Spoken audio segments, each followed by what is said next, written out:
Obesity is a condition that affects many. However, there are thousands, if not millions of people who do not know what being obese really means. After a recent check with my doctor, I found that I came under the umbrella of obese.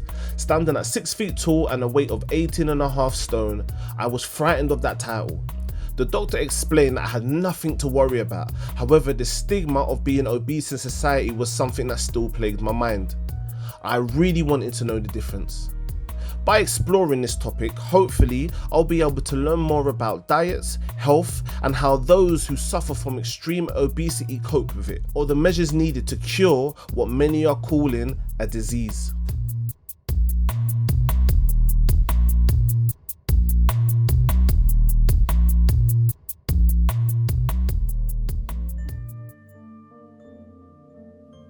I'm not going to say you're a survivor of obesity.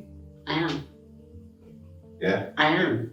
My whole life was a game of putting on weight and losing weight and wanting to look better, not being able to because I had no resistance to temptation. Food was my big temptation and my big comfort. When I was upset or challenged or miserable, food was the answer, whether it be multiple chocolates or tons of spaghetti or all things that are stodgy and comfort-giving. There with me. So obesity is, well, everyone knows what obesity is. It's like having an unhealthy amount of weight in the form of fat. And fat is an energy storage organ. So it's basically having more energy stored in your body than you need. I was never petite. I was probably even at when I was about 16, I was probably still a 10 to 12, size 10 to 12 then. But actually for that age, a lot of girls are still smaller than that, you know. That's more, if I had that size now, I'd be classed as normal BMI, normal height, weight, sort of ratio and everything. I always was bigger than my friends. There's a 75% genetic predisposition to obesity. So if you're from a big family, you're more likely to suffer with obesity. If you're from a slim family, you probably won't suffer with obesity. You can eat what you like. You can claim to be like fit, but actually it's just you're naturally sort of slim. But if you're from an obese family and then you happen to be born and live in a Western food environment, those two things together, it's almost preordained you're going to struggle with obesity, you're going to get fat. So my grandparents, I would say, I never met my granddad, so they passed away before I was ever born, but my nan and my grandma, they were overweight. My dad was overweight.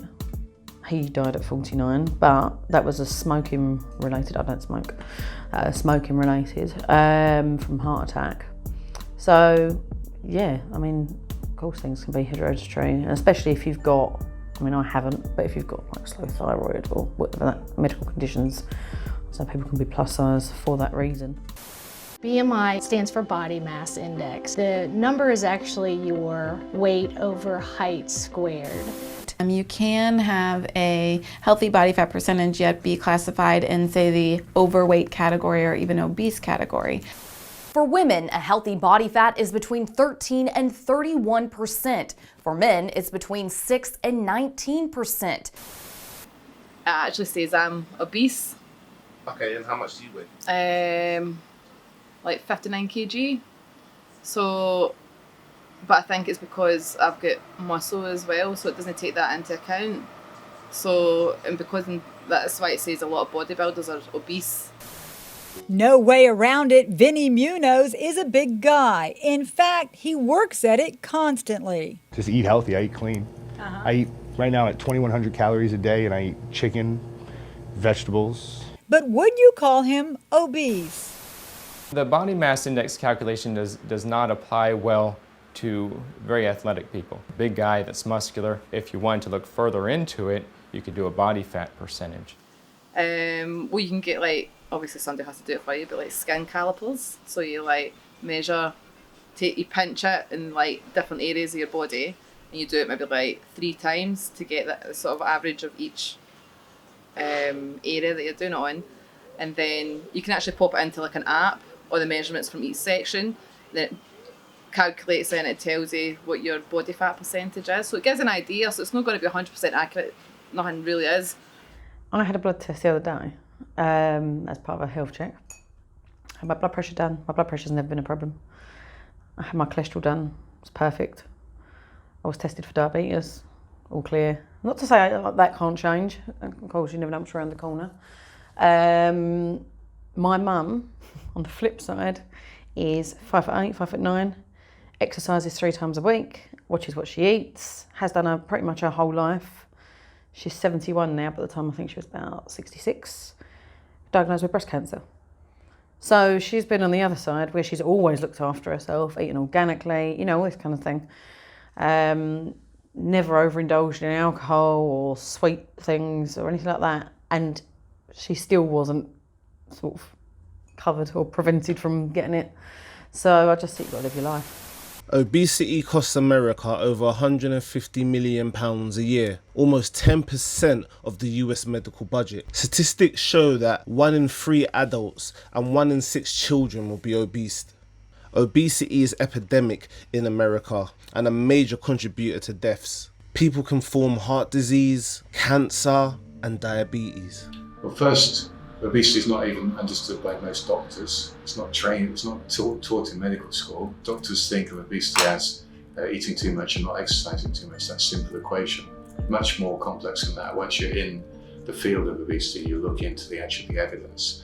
So if doctors don't understand it, I don't expect politicians to understand it either, or the public. It's only when we get that understanding that maybe the tide will turn a little bit. The worry is that the food industry is like a massive multi-billion-pound industry, and any industry that's got a lot of money can influence politicians with lobbyists and things like that. It's not something that the general public would really know if you're not into fitness. So it's not something you get taught at school. I don't really see much out on the TV. Like if people are watching the telly all the time, for example, they're not getting that knowledge, they're not getting educated about it. So let me simplify it for you. We currently have regulations that protects junk food advertising to kids up until 6 p.m. What we've proved is that's not where the kids are. The kids are on screens, they're on their phones, and they're watching the big shows like Britain's Got Talent, X Factor, and then if you kind of watch a whole season, by the end of that season, you've watched a whole feature film length amount of junk food advertising. And under the circumstances of British kids being some of the most unhealthy in Europe, is that okay logically, rationally? And the answer's, no. So they just introduced a sugar tax here. We'll see if that remains or not. But I think Jamie Oliver is fantastic. He's seen, he's not a doctor, and he sort of sees that sugar is one of the main causes of obesity. And if you tax sugar and slowly ratchet up the pressure on the sugar producers, like they did with cigarettes for decades, eventually high amounts of sugar will be taken out of food and the population will get slimmer. But my nan used to say to me, Lindsay, I wish you'd lose a bit of weight. Because she'd be worried, not because she wants me another way, because she's worried about my health. And I don't think that's a positive thing to say to a child. I think that can quite easily send a child or young person the other way, because you're making them more conscious of it. It's hard, because you're making them conscious of it, but it's got to be their choice. It's got to be their choice. And if I'm not in the right mindset to lose a few pounds maybe for a dress I want to get into or whatever it may be, I won't do it. And I know I won't do it because I won't commit to it. The way we eat has changed over the last 50 years. Americans are eating more processed foods and eating out a lot more frequently. The foods that are offered in restaurants, snack shops, and in vending machines are higher in sugar, calories, and fat than what we typically prepare in our own homes. My whole life was a game of putting on weight and losing weight, and wanting to look better, not being able to because I had no resistance to temptation. Food was my big temptation and my big comfort.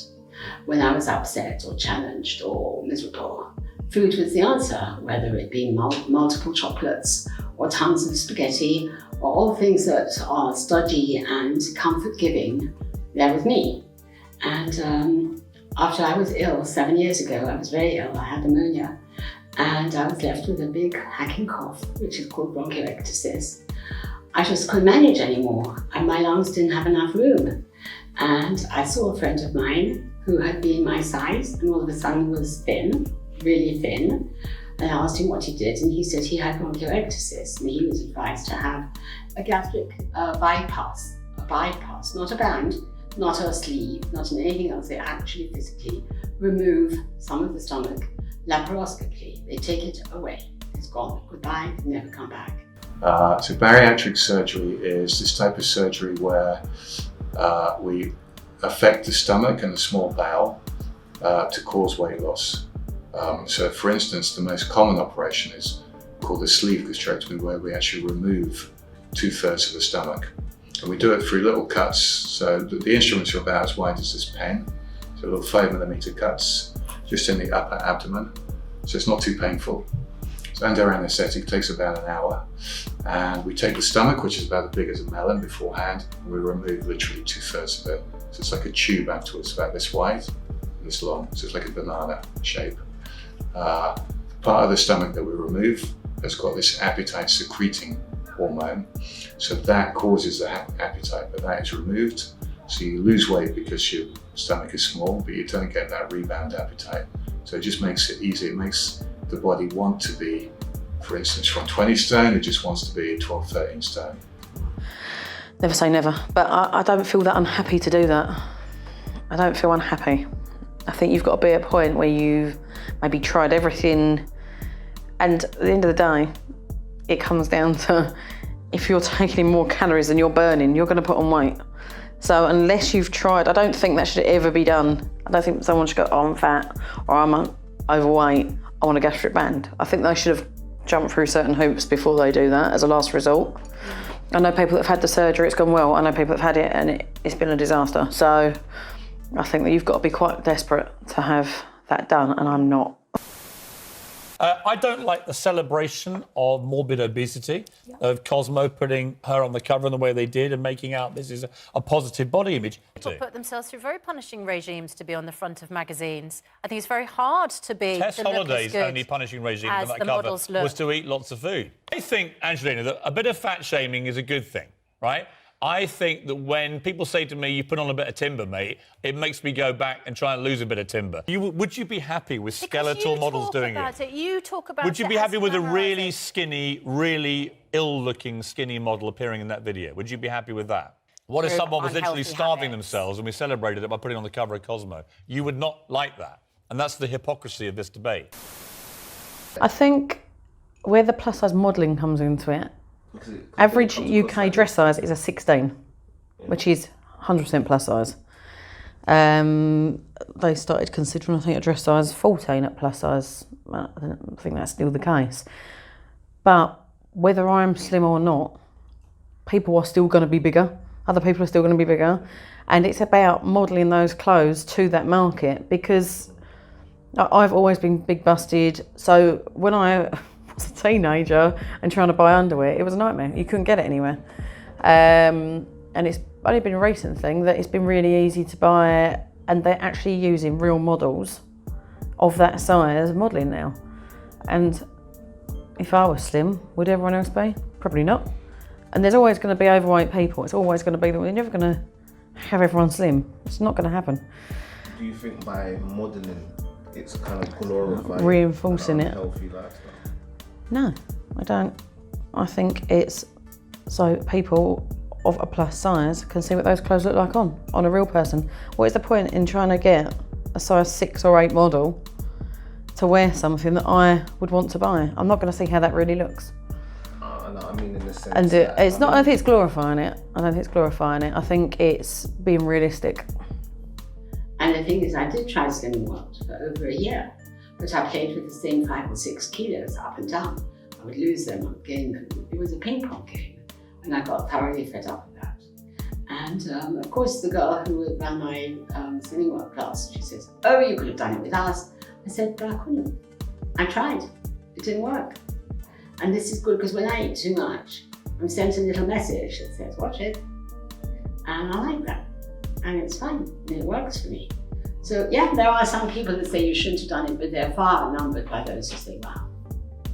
I think your friends, if you've got the right people around you, people that sort of breathe life into you rather than trying to put you down or with negative comments, that has got to be the main thing. I've got really good friends, really good family, really good partner, everyone supports me.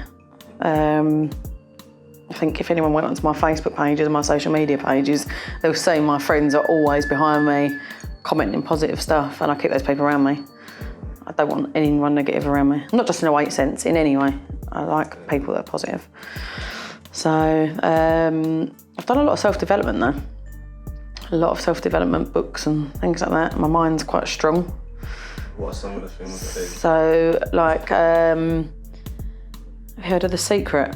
Like law of attraction type stuff. I like all that kind of thing. I've read a lot for my business as well, but it goes into other areas of your life. So I read those books. It's not just for sort of a particular subject. It's across all areas of your life. But being open-minded, positive, how you sometimes bring about what you think about. So if you're thinking negatively, you're ultimately going to probably attract negative things into your life.